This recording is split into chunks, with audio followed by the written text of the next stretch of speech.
한국 군사력 세계 5위. 이 말 솔직히 들을 때마다 기분은 좋죠. 괜히 어깨도 펴지고 그래도 우리나라가 이 정도는 되는구나 이런 생각이 먼저 듭니다. 그런데 여기서 아주 불편한 질문 하나만 드려볼게요. 만약 전쟁이 나면 그 5위라는 숫자가 우리 가족을 지켜줄까요? 순위표에 적힌 숫자가 미사일을 막아주고 그래프에 표시된 선이 적의 공격을 멈춰줄까요? 많은 분들이 군사력 이야기를 할 때 자연스럽게 숫자부터 떠올립니다. 병력이 몇 명이다, 국방 예산이 얼마다, 전차가 몇 대다, 전투기가 몇 대다 이런 이야기들 말입니다. 그런데 군에서 40년을 보낸 사람들, 실제로 작전을 짜고 전쟁을 가정하며 살았던 사람들은 이 얘기를 들으면 항상 같은 말을 합니다. 그건 절반만 맞는 얘기라고요. 군사력 순위라는 건 보기엔 명확해 보이지만 사실은 굉장히 단순화된 숫자입니다. 전쟁이라는 건 시험 점수처럼 총점이 높은 쪽이 자동으로 이기는 구조가 아니거든요. 그럼 여기서 가장 기본적인 질문부터 해보겠습니다. 군사력이란 게 도대체 뭘까요? 많은 사람들이 군사력이라고 하면 병력 규모를 먼저 떠올립니다. 군인이 많으면 강하다. 이 말 틀린 말은 아닙니다. 하지만 절반만 맞는 말입니다. 군인이 많다는 건 그만큼 먹여야 할 입이 많고 그만큼 움직여야 할 조직이 크다는 뜻입니다. 그 조직을 제대로 관리하지 못하면 숫자는 오히려 부담이 됩니다. 움직임이 느려지고 결정이 늦어지고 현장과 지휘부가 엇갈리기 시작합니다. 예산도 마찬가지입니다. 국방 예산이 크면 무기를 더 살 수 있고 훈련도 더 할 수 있겠죠. 하지만 예산이 많다고 해서 곧바로 강한 군대가 되는 건 아닙니다. 그 돈이 어디에 쓰이는지 어떻게 쓰이는지가 훨씬 중요합니다.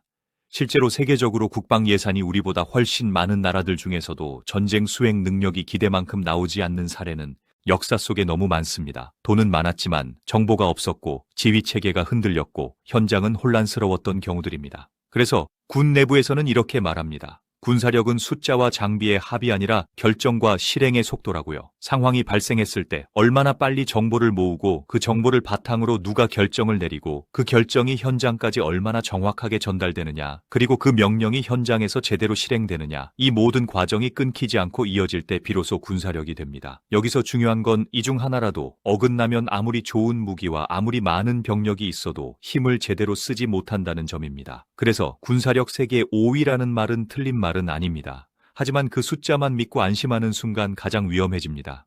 진짜 중요한 질문은 순위가 몇 위냐가 아니라 우리가 어떤 상황에서 얼마나 빨리, 얼마나 정확하게 움직일 수 있느냐입니다. 그리고 이 질문에 답하려면 이제부터 조금 더 현실적인 이야기를 해야 합니다. 단순한 숫자 말고 규모와 예산이 실제 전쟁에서 어디까지 의미가 있는지 그 한계부터 차근차근 짚어봐야 합니다. 지금부터는 겉으로 보기 좋은 순위표가 아니라 현장에서 실제로 작동하는 군사력의 첫 번째 축 병력 규모와 예산의 현실부터 이야기를 시작해보겠습니다. 앞에서 우리가 군사력 순위와 숫자의 한계를 이야기했죠. 그럼 이제 많은 분들이 제일 궁금해하는 그 지점으로 들어가 보겠습니다. 병력 규모와 국방 예산이 실제 전쟁에서 어디까지 의미가 있느냐는 문제입니다. 먼저 병력부터 보겠습니다. 사람들은 흔히 이렇게 말합니다. 군인은 많을수록 좋다. 숫자가 곧 힘이다. 전쟁은 결국 사람이 하는 거다. 이 말들 틀린 말은 아닙니다. 하지만 이 역시 절반만 맞는 이야기입니다. 군인이 많다는 건 전투에 투입할 인력이 많다는 뜻이기도 하지만 동시에 관리해야 할 조직이 커진다는 뜻입니다. 먹여야 하고 입혀야 하고 재워야 하고 이동시켜야 합니다. 이 모든 게 전쟁 상황에서도 끊기지 않고 돌아가야 합니다. 병력이 많아질수록 지휘 구조는 복잡해지고 결정은 느려지기 쉽습니다. 위에서 내린 명령이 현장까지 내려가는 동안 시간이 지체되면 그 사이 상황은 이미 바뀌어버립니다. 현대전에서는 이 지연이 치명적인 약점이 됩니다. 그래서 군에서는 병력 숫자만 보고 군사력을 판단하지 않습니다. 그 병력이 얼마나 잘 훈련되어 있는지, 얼마나 빠르게 움직일 수 있는지, 얼마나 유연하게 대응할 수 있는지가 훨씬 중요합니다. 실제로 병력 규모만 보면 우리보다 훨씬 많은 나라들이 있습니다. 하지만 그렇다고 해서 그 나라들이 전쟁 수행 능력에서 항상 우위에 있는 건 아닙니다. 병력은 많지만 훈련이 부족하고 지휘 체계가 경직돼 있고 현장 판단이 느린 경우 숫자는 오히려 부담이 됩니다. 이제 예산 이야기를 해보죠.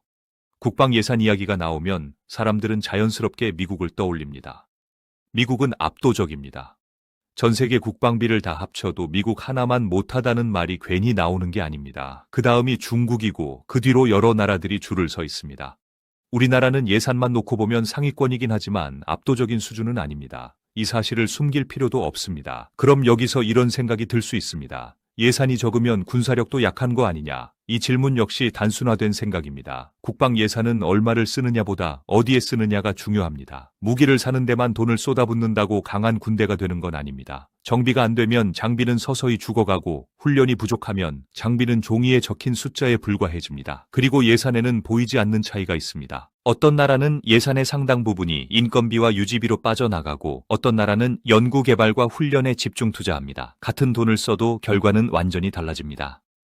우리 군의 특징 중 하나는 제한된 예산 안에서 효율을 극대화하려는 구조입니다. 무작정 숫자를 늘리기보다 어디에 투자해야 실제 전투력이 올라가는지를 굉장히 집요하게 따집니다. 이게 장점이 되기도 하고 때로는 한계가 되기도 합니다. 그래서 병력 규모와 예산만 놓고 보면 한국 군사력은 세계 최상위권이라고 단정하기는 어렵습니다. 여기까지 듣고 나면 어떤 분들은 불안해질 수도 있습니다. 그런데 여기서 이야기가 끝나면 진짜 중요한 걸 놓치게 됩니다. 군사력은 병력과 예산에서 끝나는 게 아니기 때문입니다. 현대전에서 병력과 예산은 기본 조건일 뿐입니다. 진짜 승부는 그 다음 단계에서 갈립니다. 정보를 얼마나 빨리 얻느냐, 그 정보를 어떻게 판단하느냐, 그리고 그 판단을 얼마나 정확하게 현장에 전달하느냐입니다. 아무리 병력이 많고 예산이 충분해도 눈을 가린 채 싸우면 이길 수 없습니다. 아무리 좋은 무기를 가지고 있어도 서로 다른 방향으로 움직이면 그 힘은 분산됩니다.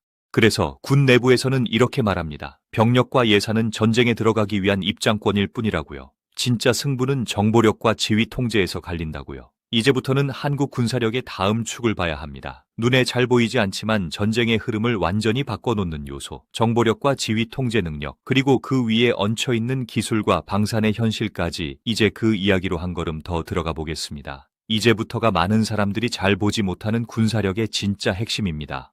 바로 기술력과 방산, 그리고 우리가 세계에서 어떤 위치에 서 있느냐는 문제입니다. 사람들은 흔히 군사 기술이라고 하면 최신 전투기 미사일, 전차, 이런 거부터 떠올립니다. 맞습니다. 기술은 분명 중요합니다. 하지만 여기에도 착각이 하나 있습니다. 최신 무기를 가지고 있다고 해서 그 나라 군대가 자동으로 강해지는 건 아닙니다. 그 무기를 얼마나 많이 보유했느냐보다 그 무기를 얼마나 안정적으로 운용할 수 있느냐가 훨씬 더 중요합니다. 전쟁은 한 번 버튼 누르고 끝나는 일이 아닙니다. 장비는 계속 움직여야 하고 고장이 나면 즉시 복구돼야 하고 탄약과 부품이 끊임없이 따라붙어야 합니다. 이 모든 걸 가능하게 하는 게 바로 기술의 깊이와 산업 기반입니다.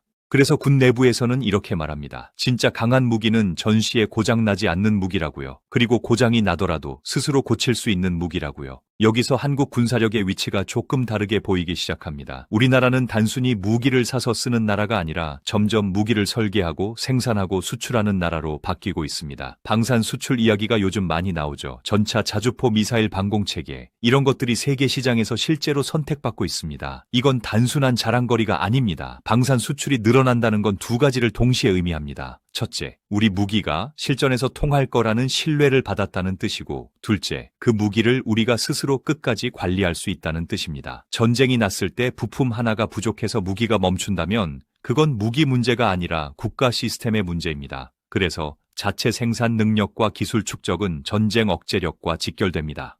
이 지점에서 한국 군사력은 예전과 확실히 달라졌습니다. 과거에는 외국 무기에 의존하던 구조였다면 이제는 우리 기술을 중심으로 체계를 꾸려가고 있습니다. 물론 여전히 부족한 부분도 많습니다. 모든 분야에서 세계 최고일 수는 없습니다. 하지만 중요한 건 방향입니다. 기술을 쌓아가고 있고 그 기술이 실제로 작동하고 있다는 점입니다. 그리고 여기서 많은 사람들이 하나 더 놓치는 게 있습니다. 기술은 혼자만 강하다고 끝나는 게 아닙니다. 동맹과 연결될 때 그 힘이 배가 됩니다. 한국 군사 기술은 미국과의 연동 동맹 체계 안에서 설계되고 운영됩니다. 이건 약점이 아니라 현대전에서는 오히려 강점입니다. 현대전은 혼자 싸우는 전쟁이 아닙니다. 정보통신, 정찰, 타격, 이 모든 게 하나의 네트워크로 엮여 있습니다. 그 네트워크에 얼마나 깊이 들어가 있느냐가 실제 전투력을 결정합니다. 그래서 한국 군사력을 단순히 우리 무기가 몇 개냐, 기술 순위가 몇 위냐 이렇게 보면 본질을 놓치게 됩니다. 중요한 건 이 기술들이 실제 작전에서 어떻게 연결되고 어떻게 쓰이느냐입니다. 그리고 이 질문으로 자연스럽게 다음 단계로 넘어가게 됩니다. 아무리 기술이 좋아도 아무리 무기가 많아도 그걸 연결하고 판단하고 지휘하지 못하면 힘은 흩어집니다.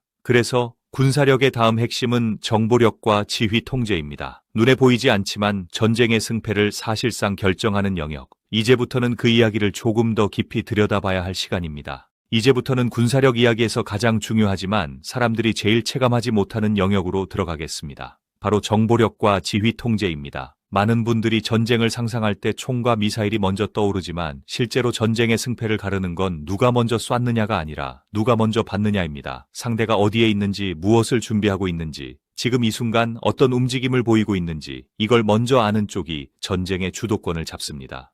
그래서 군에서는 정보가 곧 무기라고 말합니다. 아무리 병력이 많아도 아무리 무기가 좋아도 눈을 가린 채 싸우면 그건 싸움이 아니라 도박에 가깝습니다. 정보가 없는 군대는 결정을 늦출 수밖에 없고 결정이 늦어지면 그 피해는 항상 현장에서 나옵니다. 여기서 중요한 건 정보를 많이 갖고 있느냐보다 정보를 어떻게 쓰느냐입니다. 쏟아지는 정보 속에서 지금 당장 중요한 게 무엇인지, 쓸모없는 정보는 무엇인지 빠르게 걸러낼 수 있어야 합니다. 그리고 그 판단이 위에서만 머무르면 안 됩니다. 현장까지 끊기지 않고 정확하게 전달돼야 합니다. 이게 바로 지휘 통제의 힘입니다. 지휘 통제라는 말을 들으면 왠지 딱딱하게 느껴질 수 있는데 쉽게 말하면 이겁니다. 상황이 바뀌었을 때 누가 판단하고 그 판단이 얼마나 빠르게, 얼마나 정확하게 실행으로 이어지느냐입니다. 현대전은 순간의 판단이 전쟁의 흐름을 바꿉니다. 몇 분 늦은 명령, 몇 초 늦은 판단이 수십 명의 생명으로 되돌아올 수 있습니다. 그래서 군사력의 진짜 차이는 이런 곳에서 납니다. 정보를 모으는 속도, 판단의 정확성, 명령 전달의 일관성, 그리고 현장의 실행력. 이 네 가지가 하나의 흐름으로 이어질 때 군대는 힘을 발휘합니다. 한국 군사력의 강점은 이 부분에서 점점 두드러지고 있습니다. 정보 자산, 정찰 능력, 동맹과의 정보 공유. 이 모든 것들이 서로 연결되어 있습니다. 특히 지휘 통제 체계에서 중요한 개념이 하나 있습니다. 바로 임무 중심의 지휘입니다. 이건 위에서 모든 걸 하나하나 지시하는 방식이 아닙니다. 상급자는 목표를 명확히 제시하고 하급자는 그 목표를 달성하기 위한 방법을 스스로 판단합니다. 자유롭게 움직이되 목표는 하나로 모이는 구조입니다. 이 방식의 핵심은 신뢰입니다. 하급 지휘관을 믿지 못하면 절대 작동하지 않습니다. 하지만 이게 작동하기 시작하면 상황 변화에 대한 대응 속도가 비교할 수 없을 정도로 빨라집니다. 이 구조는 경직된 군대와 결정적인 차이를 만듭니다. 모든 명령을 위에서만 기다리는 군대는 상황이 바뀌는 순간 멈춰서게 됩니다. 반면 현장이 판단할 수 있는 군대는 순간적으로 방향을 바꿀 수 있습니다. 그래서 전쟁에서는 완벽한 계획보다 유연한 실행이 더 중요해집니다. 정보를 가진 사람이 현장에서 바로 판단하고 그 판단이 존중받는 구조. 이게 현대전의 핵심입니다. 여기까지 오면 이런 질문이 자연스럽게 나옵니다. 그럼 이 모든 걸 가능하게 만드는 가장 근본적인 힘은 도대체 무엇일까요? 정보도, 지휘도, 기술도 결국은 사람이 움직입니다. 그리고 그 사람을 움직이게 하는 건 명령 이전의 가치와 문화입니다. 이제 마지막으로 군사력의 가장 깊은 뿌리 숫자로는 절대 측정할 수 없는 힘, 문화와 정신력의 이야기로 들어가야 할 시간입니다. 이제 마지막 이야기로 들어가겠습니다. 숫자로도, 무기로도, 보고서로도 절대 완전히 설명할 수 없는 영역. 군사력의 가장 깊은 뿌리, 바로 문화와 정신력입니다. 많은 사람들이 군사력을 이야기할 때 병력 규모, 국방 예산, 무기 성능부터 따집니다. 물론 중요합니다. 하지만 이 모든 건 사람이 움직일 때만 의미를 가집니다. 같은 장비를 써도 어떤 군대는 이기고 어떤 군대는 무너집니다. 차이는 결국 사람이 어떤 판단을 하느냐, 어떤 마음으로 움직이느냐에서 갈라집니다. 여기서 강신철 대장이 계속해서 강조했던 핵심이 있습니다. 바로 자유입니다. 군대에서 자유란이 좀 어색하게 들릴 수도 있습니다. 군대는 명령과 통제가 전부라고 생각하기 쉽기 때문입니다. 하지만 실제 현대 군사 작전에서 자유는 약점이 아니라 가장 강력한 무기입니다. 임무만 주어지고 방법은 현장에서 판단하는 구조. 상황에 맞게 즉각적으로 움직일 수 있는 권한. 이건 무질서가 아닙니다. 오히려 고도의 신뢰 위에 세워진 질서입니다. 자유가 없는 군대는 명령이 끊기는 순간 아무것도 하지 못합니다. 상황이 바뀌어도 지시가 올 때까지 기다립니다. 그 사이 전장은 이미 다른 방향으로 흘러가 버립니다. 반대로 자유가 허용된 군대는 상황이 바뀌는 순간 스스로 판단합니다. 목표는 공유돼 있고 책임도 분명하기 때문에 망설이지 않습니다. 이 차이가 결정적인 순간에 승패를 가릅니다. 그리고 이 자유는 갑자기 생기지 않습니다. 평소 훈련, 조직 문화, 지휘관의 태도, 이 모든 것이 오랜 시간 축적되어야만 가능해집니다. 강신철 대장이 말한 축적의 힘이라는 개념도 바로 여기와 연결됩니다. 한두 번의 훈련, 한두 번의 성공으로 군대는 강해지지 않습니다. 같은 훈련을 반복하고 같은 기준을 공유하고 같은 가치를 몸에 익히는 과정. 이게 쌓여야 전쟁이라는 극한 상황에서 본능처럼 작동합니다. 또 하나 중요한 요소는 사람에 대한 존중입니다. 그는 대대장 시절 병사들의 이름을 외우고 같이 먹고 같이 뛰고 같이 고생했다고 말합니다. 이게 감성적인 미담처럼 들릴 수도 있습니다. 하지만 군에서는 이게 전투력입니다. 내가 존중받고 있다는 확신, 내가 버려지지 않는다는 신뢰. 이게 생기면 사람은 끝까지 버팁니다. 그리고 전쟁에서 끝까지 버티는 부대는 쉽게 무너지지 않습니다. 사랑으로 싸우면 이긴다. 이 말은 낭만적인 문장이 아닙니다. 지휘관이 병사를 아끼고 병사가 동료를 믿고 부대가 서로를 지키려는 구조. 이게 만들어질 때 군대는 단순한 조직을 넘어서 하나의 생명체처럼 움직입니다. 결국 한국 군사력의 진짜 실체는 세계 몇 위라는 숫자보다 이 안에 있습니다. 자유를 허용하는 문화 책임을 감당하는 구조, 사람을 중심에 두는 리더십, 그리고 오랜 시간 축적된 경험. 이것들이 합쳐질 때 비로소 싸우지 않고도 이길 수 있는 힘, 싸워야 한다면 끝까지 버틸 수 있는 힘이 완성됩니다. 그래서 강신철 대장의 말은 단순한 군사평가가 아닙니다. 이건 지금 우리가 어떤 나라를 만들고 있는지, 어떤 문화를 선택하고 있는지에 대한 질문이기도 합니다. 총과 미사일은 돈으로 살 수 있습니다. 하지만 사람과 문화는 시간과 선택으로만 만들 수 있습니다. 이게 바로 세계 5위라는 말 뒤에 숨어있는 한국 군사력의 진짜 얼굴입니다.